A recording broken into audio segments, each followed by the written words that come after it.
জয় হিন্দ বন্ধুরা, আজকের এই ভিডিওটিতে আমি ডানপন্থা এবং বামপন্থা এই দুটো বিষয় নিয়ে আপনাদের সামনে আলোচনা করতে চলেছি। আপনাদের অনেকের মনেই হয়তো প্রশ্ন থাকে যে এই ডানপন্থা এবং বামপন্থা কিসের ভিত্তিতে গড়ে উঠেছে। আজ সেই সকল বিষয়গুলি নিয়ে আপনাদের সামনে আলোচনা করব এবং প্রত্যেকটি পলিসি বা প্রত্যেকটি বিষয়ের ক্ষেত্রে ডানপন্থা এবং বামপন্থার কি ধরনের মতাদর্শ থাকে সেগুলি আমি আপনাদেরকে বলবো। তার আগে আপনাদেরকে জানিয়ে দিই এই ডানপন্থা এবং বামপন্থা শব্দগুলি কোথা থেকে এসেছে এবং এই শব্দগুলির অন্তর্নিহিত অর্থ কি। আমরা সকলেই জানি যে 16 শতাব্দীর শেষের দিকে ফরাসিতে বা ফ্রান্সে ফরাসি বিপ্লব ঘটেছিল। এই ফরাসি বিপ্লবের কিছু সময় আগে অবধি রাজ পরিবারের ডান দিকে বসতো তুলনামূলক সমাজের প্রতিপত্তিশালী কিছু মানুষজন এবং বাম দিকে বসতো সমাজের খেটে খাওয়া দিনমজুর, কৃষক এবং সমাজের কিছু গরিব শ্রেণীর মানুষজন। যারা রাজার ডান দিকে বসতো তাদেরকে বলা হতো ডানপন্থী বা দক্ষিণপন্থী এবং যারা রাজার বাম দিকে বসতো তাদেরকে বলা হতো বামপন্থী।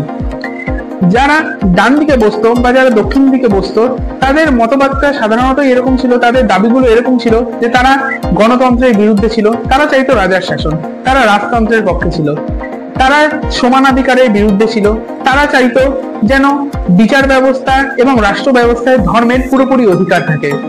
অপরদিকে আবার যারা বাম দিকে বসতো অর্থাৎ যারা বামপন্থী নামে পরিচিত ছিল তারা এই ডানপন্থী বিচারধারায় যারা বিশ্বাস ছিল তাদের সম্পূর্ণ উল্টো কথা বলতো। তারা বলতো গণতন্ত্র, তারা চাইতো যে সম্পদের সমবন্টন এবং তারা একটি ধর্মকে রাষ্ট্রের ব্যবস্থা থেকে আলাদা করে একটি শাসন ব্যবস্থাকে তারা গড়ে তুলতে চাইতো। অর্থাৎ বুঝতেই পারছেন যে এখান থেকেই ডানপন্থা এবং বামপন্থা এই দুটো বিষয়ে সম্পূর্ণভাবে একটি ভিন্ন মতাদর্শ গড়ে উঠেছিল। তবে আপনি যদি ভারতের রাজনীতিতে দেখতে চান তবে ভারতের রাজনীতিতে প্রায় কোনো রাজনৈতিক দলই এরকম নেই যারা সম্পূর্ণভাবে ডানপন্থা বা সম্পূর্ণভাবে বামপন্থাকে অনুসরণ করে থাকে। এই চার্টটাকে দেখুন, এই চার্টের যে নীল অংশটি রয়েছে সেই নীল অংশটি বামপন্থাকে রেফার করছে এবং এই চার্টের যে লাল অংশটি রয়েছে সেই লাল অংশটি ডানপন্থাকে রিপ্রেজেন্ট করছে। অর্থাৎ এই চার্টের যত আপনি নীল অংশের দিকে যত এগোবেন তত বুঝতে পারবেন যে কোনো একটি রাজনৈতিক দল তত বামপন্থার দিকে এগিয়ে চলেছে। অপরদিকে যখনই আপনি এই চার্টটির লাল অংশের দিকে এগোবেন তখনই বুঝতে পারবেন যে একটি দল বা একটি রাজনৈতিক দল বা একটি রাজনৈতিক ব্যক্তি তত পরিমাণে ডানপন্থার দিকে এগিয়ে চলেছে। তো আজকের এই ভিডিওটিতে আমি বামপন্থা এবং ডানপন্থা এই সমস্ত বিষয় নিয়ে আপনাদের সঙ্গে আলোচনা করব এবং সর্বোপরি বিভিন্ন বিষয় নিয়ে একটি ডানপন্থা এবং বামপন্থার কি ধরনের মতাদর্শ থেকে থাকে এবং একটি নির্দিষ্ট বিষয় এই দুটো পন্থা কিভাবে চিন্তা ভাবনা করে থাকে সেই সকল কিছু আপনাদের সামনে ফুটিয়ে তুলব। তার আগে আপনাদেরকে বলে দিই যে আপনারা যদি এই ধরনের ভিডিও দেখতে আগ্রহ বোধ করে থাকেন তাহলে এই মুহূর্তে সাবস্ক্রাইব করে দিন আমার এই চ্যানেলটিকে এবং সাবস্ক্রাইব বাটনের পাশে থাকা বেল আইকনটিকেও ক্লিক করে দিন যাতে আমার সকল ভিডিওর আপডেট সবার আগে পৌঁছে যায় আপনার কাছে। তো চলুন এবার ভিডিওটি শুরু করা যাক।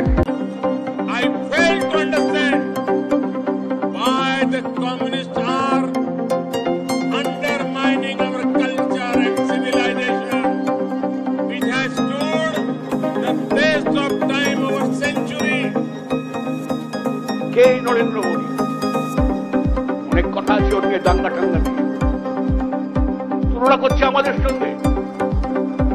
পশ্চিমবাংলায় বামফ্রন্ট সরকার গরিব মানুষ যে জমি পেয়েছিল, গুজরাটে গরিব মানুষ জমি পেয়েছে না।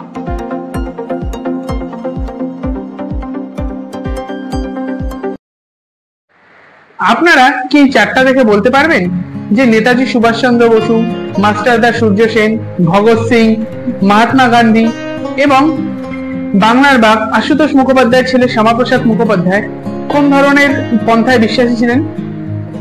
নেতাজি সুভাষচন্দ্র বসু, ভগৎ সিং এবং মাস্টারদা সূর্য সেন এরা প্রত্যেকেই ছিলেন সোশ্যালিস্ট বা সমাজবাদী। অর্থাৎ এরা বামপন্থী তো ছিলেন কিন্তু এরা বামপন্থার সর্বোচ্চ পর্যায়ে বিচরণ করতেন না। অপরদিকে আবার আপনি যদি মহাত্মা গান্ধীকে দেখেন তিনি ছিলেন একজন মধ্যপন্থী যিনি ধর্মে বিশ্বাস করলেও ধর্মীয় বিভিন্ন গোড়ামি থেকে বিচার ব্যবস্থা এবং রাষ্ট্রভারকে সম্পূর্ণভাবে আলাদা রাখতে জানতেন। অপরদিকে আবার দক্ষিণ পন্থায় অবস্থান করতেন আশুতোষ মুখোপাধ্যায়ের ছেলে শ্যামাপ্রসাদ মুখোপাধ্যায়। তিনি ছিলেন একজন রক্ষণশীল ডানপন্থী। অর্থাৎ আপনি যদি এই সকল ব্যক্তিদেরকে দেখেন, তাহলে এই সকল ব্যক্তিদের মধ্যে কেউই কিন্তু সম্পূর্ণভাবে ডানপন্থা বা সম্পূর্ণভাবে বামপন্থার মানসিকতায় বিচরণ করতেন না।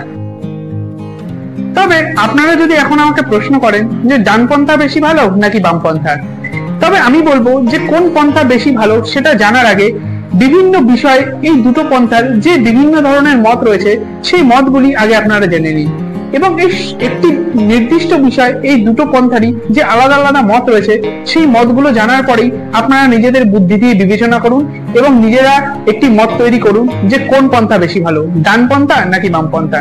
তো চলুন এক এক করে একটি নির্দিষ্ট বিষয় এই দুটো পন্থার যে আলাদা আলাদা মত রয়েছে সেগুলি এখন আমি আপনাদের সামনে তুলে ধরবো। ডানপন্থা বা দক্ষিণ পন্থায় মতাদর্শ এটা বলে থাকে যে একজন ব্যক্তির নিজের রাষ্ট্র বা নিজের দেশে সম্পূর্ণ রকম স্বাধীনতা থাকবে।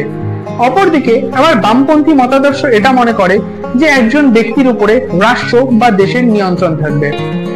অর্থাৎ আপনি যদি শুধুমাত্র এই একটি পয়েন্টের উপর বিবেচনা করে দেখেন তাহলে আপনি বুঝতে পারবেন ভারতবর্ষের প্রায় প্রত্যেকটি রাজনৈতিক দলই ব্যক্তি স্বাধীনতার কথা বলে থাকে। অর্থাৎ এই পয়েন্টের উপর বিচার করলে হয়তো বলা যেতে পারে ভারতবর্ষের প্রত্যেকটি রাজনৈতিক দলই ডানপন্থী, কিন্তু আসলে ব্যাপারটা এরকম নয়। চলুন ধীরে ধীরে পরবর্তী পয়েন্টগুলোর দিকে এগোনো যাক, তাহলে ব্যাপারগুলো বুঝতে আপনাদের কিছুটা হলেও সহজ হবে। বামপন্থী ব্যবস্থা ধর্ম এবং রাষ্ট্র ব্যবস্থার সম্পূর্ণ পৃথকীকরণের দাবি করে। অর্থাৎ কোন রকম ধর্মীয় ক্ষেত্রে রাষ্ট্র ব্যবস্থা এবং সরকারের কোনো হস্তক্ষেপ থাকবে না।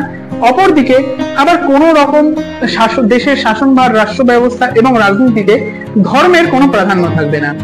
অর্থাৎ আপনারা বুঝতেই পারছেন ধর্ম এবং রাজনীতি এই দুটোকে সম্পূর্ণভাবে আলাদা করতে চায় বামপন্থী ব্যবস্থা।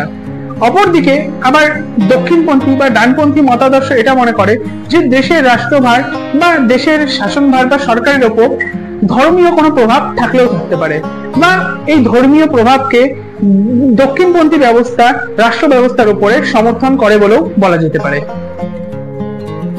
ডানপন্থা বা দক্ষিণপন্থা নিঃশর্ত দেশপ্রেমকে সমর্থন করে থাকে।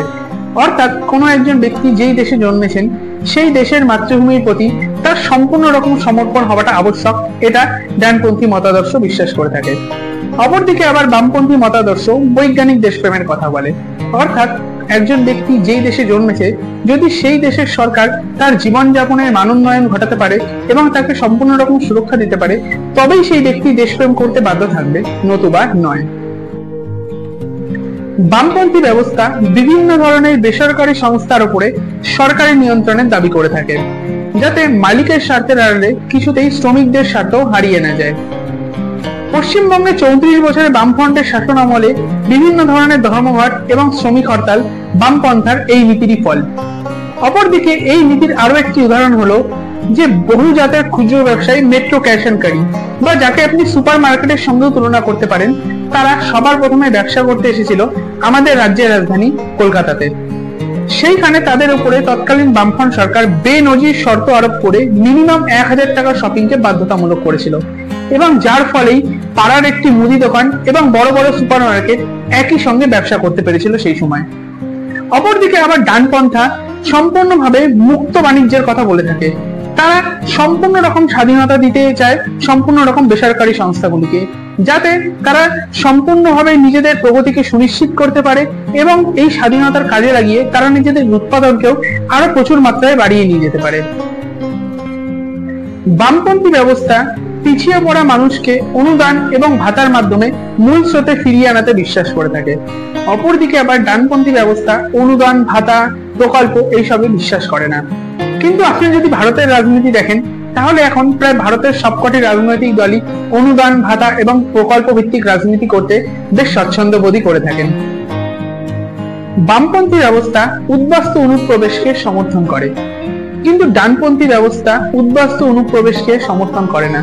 তার কারণ ডানপন্থী ব্যবস্থা এটা মনে করে যে অন্য কোনো দেশ বা অন্য কোনো ভৌগোলিক অঞ্চল থেকে যদি কোনো মানুষ তাদের এলাকায় এসে বসতি স্থাপন করে তাহলে তাদের যে নিজস্ব সংস্কৃতি রয়েছে সেটি ক্ষতিগ্রস্ত হবার সম্ভাবনা থাকতে পারে। বামপন্থী ব্যবস্থা মৃত্যুদণ্ডকে কখনোই সমর্থন করে না। অপরদিকে আবার ডানপন্থী ব্যবস্থা মৃত্যুদণ্ডকে সমর্থন করে। বাম মতাদর্শে বিশ্বাসী মানুষেরা নিজেদের বামপন্থার মানদণ্ডের ভিত্তিতে নিজেদেরকে লিবারেল, সমাজবাদী, ডেমোক্র্যাটস এবং কমিউনিস্ট বা সাম্যবাদী হিসাবে চিহ্নিত করে থাকে। অপরদিকে আবার ডান মতাদর্শে বিশ্বাসী মানুষেরা নিজেদের ডানপন্থার মানদণ্ডের ভিত্তিতে নিজেদেরকে সংরক্ষণশীল, জাতীয়তাবাদী এবং গণতান্ত্রিক হিসাবে সম্বোধন করে থাকে।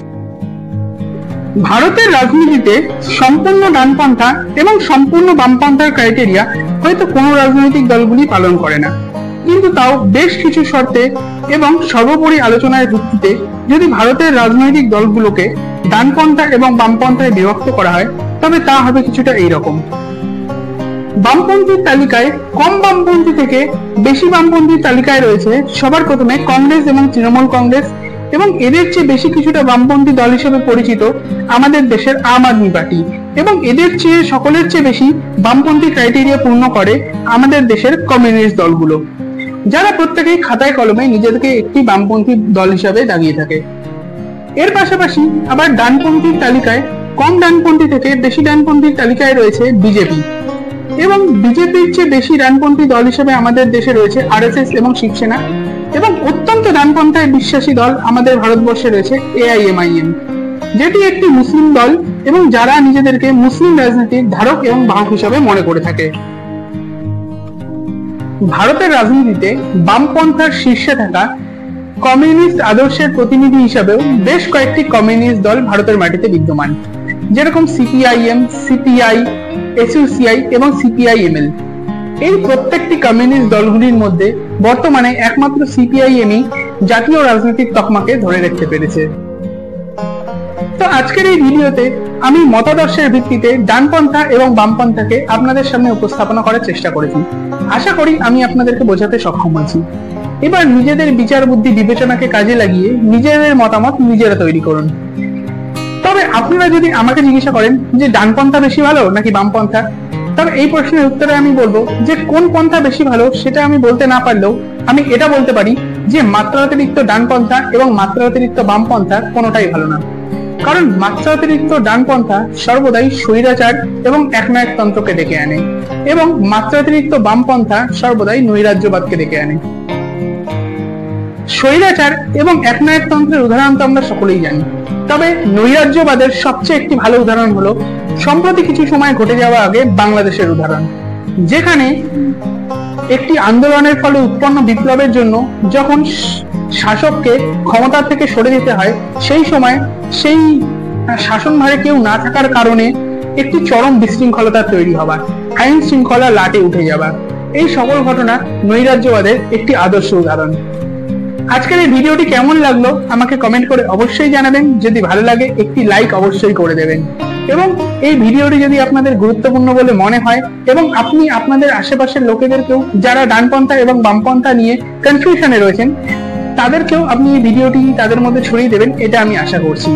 আমাকে সমর্থন করার জন্য আমার এই চ্যানেলটিকে অবশ্যই সাবস্ক্রাইব করে নেবেন। দেখা হবে অন্য একটি ভিডিওতে। ততক্ষণ সুস্থ থাকবেন, ভালো থাকবেন। ইনকলাব জিন্দাবাদ, ভারত মাতা কি জয়।